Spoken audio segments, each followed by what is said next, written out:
महाराष्ट्र शासनाच्या महसूल विभागाच्या वतीने राबवण्यात येत असलेल्या छत्रपती शिवाजी महाराज महसूल समाधान शिबिर अभियान टप्पा क्रमांक 1 अंतर्गत आव्हाना येथे दिनांक 28 मार्च 2026 रोजी सकाळी 10 वाजता विशेष महसूल समाधान शिबिराचे आयोजन करण्यात येणार आहे।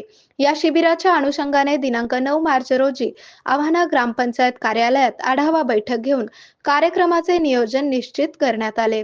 या बैठकीत शिबिराच्या आयोजनाबाबत सविस्तर चर्चा करून नागरिकांना जास्तीत जास्त लाभ मिळावा यासाठी आवश्यक उपाययोजना ठरवण्यात आल्या।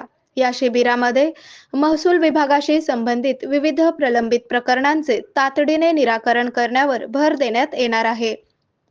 यावेळी मंडळाधिकारी सरला मरमट, ग्राम महसूल अधिकारी विनेश आडे, अविनाश चव्हाण, आशिष चौधरी, ग्रामपंचायत अधिकारी वाय वाघ, पोलीस पाटील चत्तरसिंग कायटे, सरपंच राम दुधे, उपसरपंच सुनील सरोदे, भोकरदन पंचायत समितीचे माजी सभापती विनोद पाटील गावडे, भाजप तालुका अध्यक्ष गणेश पाटील ठाकरे, प्रभाकर ठाले, आप्पा पाटील पांढरे, पत्रकार सुरेश पांढरे यांच्यासह आशा सेविका, अंगणवाडी सेविका व गावातील नागरिक मोठ्या संख्येने उपस्थित होते।